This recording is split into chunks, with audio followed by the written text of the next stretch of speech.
Assalamualaikum. So untuk hari ni aku ada sebiji RZ. Okay, customer bawa RZ untuk hantar pakai pump Brembo P34. Okay, Brembo P34 2 piston. Okay, ini adalah 2 piston. 2 piston, backpack kiri kanan, piston pun kiri kanan. Okay, so hari ni kita ada video special untuk masuk PMP RZ. Okay, siapa-siapa yang nak tahu cara macam mana nak pasang untuk PMP RZ, pastikan korang stay tune video ni sampai hujung video. Okay, sampai habis. Tonton sampai habis. Alright. So aku akan tunjuk yang first barang, apa yang diperlukan. Alright, yang tadi aku dah ukur pump ni dekat disk. Jadi yang diperlukan adalah spacer lebih kurang dalam 3 ataupun 2 mm. Lepas tu bracket untuk PMP di standard, skru ikat bracket, skru disk. Okay, ni skru untuk ikat bracket dekat fork, skru ikat kaliper, washer dekat belakang sub. Lepas tu ni washer kalau terpaksa lapik untuk belakang bracket fork. Okey, nanti aku tunjuk macam mana kalau kena pakai. Okey, lepas tu washer spring, wajib pakai washer spring supaya skru ni tak tertanggal kalau motor vibrate. Aku tahu korang ni bawa laju-laju. Okey, so dan juga dia punya bleeding screw lah. Right, jadi stay tune aku sampai hujung video. Aku akan start untuk pasang Brembo ni kan. Okay, jadi untuk yang ni aku dah pasang bracket, aku dah cabut pump. Kita cabut pump satu-satu, siap-siap. Lepas tu kita masuk bracket. Okay, masuk bracket, korang pakai skru yang aku cakap tadi. Skru ni pastikan lapik washer spring. Washer spring ni untuk mana-mana motor wajib pakai. Okay, kalau macam contoh kata tak boleh nak masuk sebab skru pendek, korang cari skru panjang, pakai washer spring. Washer spring ni memang untuk keselamatan. Sama ada korang pakai lock key, safety key pun, walaupun tak nak bagi curi, wajib kena ada washer spring ni. Sebab kalau tak nanti skru vibrate boleh tertanggal. Sebab banyak customer aku hantar repaint ataupun banyak-banyak customer aku yang bagi tahu, tanya-tanya ke semua, dia kata ada yang tercabut pump, tertanggal daripada ni masa tengah bawa. Baru ni ada customer aku memang tertanggal, tercabut pump, dia hantar repaint balik. Aku kata dah nak buat macam mana kan. Orang kata dah tak ada rezeki dia, hantar sini balik, aku repair balik. Tapi pastikan, aku nak cakap sini, pastikan ada washer spring ni saja. Okey kan. Lepas tu step seterusnya kita akan buka rim ni lah. Sebab apa? Sebab kita nak lapik ni, nak lapik dengan spacer 3mm ni. Okey, lapik spacer 3mm ni. Lepas tu belakang disk lah. Okey, skru dia boleh pakai asal, cuma nanti kita akan lapik washer dekat sini. Sebab kat sini kita dah lapik, belakang disk pun kena lapik. Okey kan. So aku akan pasang ni dulu. So ya, aku dah settle pasang masuk spacer. Okay, kalau korang tengok kat sini, so sekarang ni aku dah settle masuk spacer. So kalau korang tengok dekat sini bahagian belakang ni, korang nampak tak ada spacer sekeping. Okay, so spacer ni bersaiz 3mm.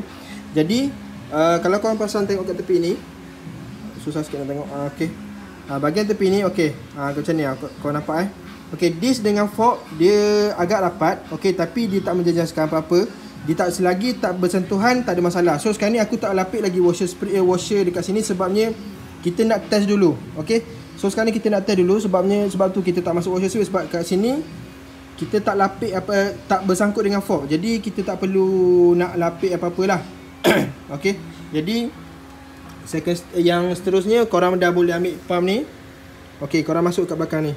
Alright, jadi kalau korang tengok ni, dia dah tak sangkut dengan dia punya spoke Dengan spoke tak sangkut, kaliper boleh masuk cun. Tapi kita tak tahu dia dekat bracket ni ada masalah ke tak. Okay, so aku akan test Macam ni aku dah pasang, dah settle semua. Macam aku cakap sebelum ni lah, kena lapik washer spring. Okay, jadi bila kita dah lapik, dah masuk, okay cun. Tapi ada masalah. Okay, kalau kau tengok kat sini, bahagian sini, okay, bahagian sini kalau korang tengok, dia sangkut dengan spoke. Sebab apa? Sebab kita tak lapik apa-apa dekat dia punya sub. Sebab spacer kita dah alih, tapi ni tak alih. Lepas tu kedudukan disk ni pun kalau kau tengok, dia rapat dekat bracket sebelah ni. Okay, so kita ada dua cara. Sama ada kita nak lapik dekat sub ni, dan juga kita lapik belakang bracket ni. Okay, so kita boleh lapik belakang bracket ni dulu. Kita tengok, kalau contoh kata dia dah ngam, kat sini tak perlu lapik. Tapi kalau tak ngam juga, kita kena lapik dekat sini sikit, dan juga dekat sini belakang ni sikit lah. Sebab kita tak nak kepak terlalu banyak dia punya fork ni, sebab nanti takut dia jadi berat. Okay, so aku akan cuba test dulu untuk lapik washer dekat bahagian belakang ni. Okay, supaya kaliper ni bergerak keluar. So kat sini aku tak akan kacau apa-apa lah. Alright gang, so aku akan masuk kat sini dulu. Lepas tu kita tengok macam mana. So cara nak masuk dia senang je. Korang masuk lapik skru ni, lapik washer spring, lepas tu lapik washer 2 keping ataupun berapa keping yang korang rasa nak kena tambah, sebab tadi yang kita tengok tu dia dapat dengan disk kan. So kita nak alih kaliper tu ke belah sini sikit. So aku target dia dalam 2 keping macam ni je, lebih kurang dalam 3mm, sebab kita dah lapis sana 3mm. So belakang sini pun 3mm, sama kedudukan pump tu terkeluar. Okay, so kita akan try dulu. Lepas tu kita akan check balik macam mana dia punya hasil dia. Okay. So yang ni aku dah settle masuk washer dekat sini. Kalau kau tengok ni aku dah washer 2 keping kat sini. Okay, lepas tu untuk bahagian belakang ni, okay, untuk kedudukan disk pun dah duduk agak center. Nak kata terlalu jauh berat sebelah pun tak adalah sebelah sangat, tapi boleh kata macam agak-agak center. Lepas tu kita yang paling penting kena pastikan dekat belakang disk ni okay, dekat belakang rem ni, okay, dekat belakang kaliper ni, dia punya spot ni dah tak terkena. Okay, dah cun dah. Macam tu. Alright. So aku rasa ni dah tak ada masalah dah. Kalau kau tengok ni aku boleh pusing dengan habis lah. Cun. Ni memang cun. So dekat sub aku dah tak perlu. So dekat sini saja kita tambah dekat washer ni, paling mudah, tanpa perlu kepak dekat batang sub. So batang sub ni aku tak lapik apa-apa. Aku just tambah washer. Lepas tu kedudukan sini pun dekat fork tak ada masalah. Dan juga kaliper pun cun-cun je. Okay, so sekarang ni aku nak bleeding saja. Jadi aku tunjuk step macam mana aku bleeding pula. Mungkin aku kalau 2 pot InsyaAllah cepat, InsyaAllah cepat. Okay, so kita perlukan shrink untuk bleeding. Sebab aku bleeding pakai shrink. Jadi kita akan penuhkan minyak dalam ni dulu. Lepas tu baru masuk dekat hose. Okay, menggunakan shrink. Alright guys, so yang ni aku dah guna dalam shrink. Korang boleh modify macam ni. Kau cari hose apa-apa pun pakai shrink yang besar, okay, supaya pressure dia kuat sikit. Jadi cara aku masuk dekat sini, dekat bahagian bawah ni.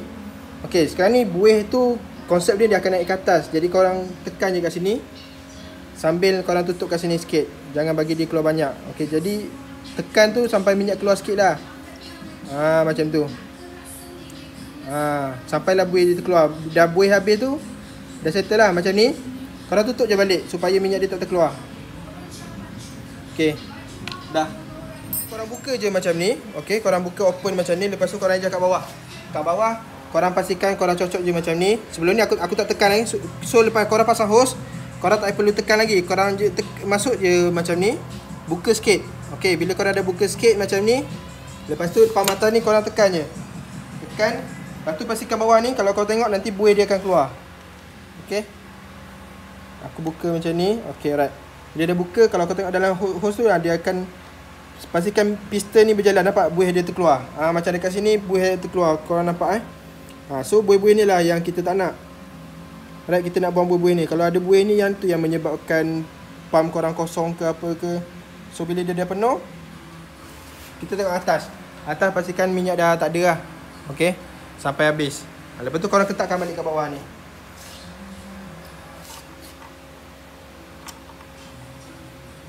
Okay, bila dah ketat macam ni, korang masuk minyak ke atas balik. Lepas tu bleeding macam biasa, pump je dulu sampailah dia ketat. Okay kan?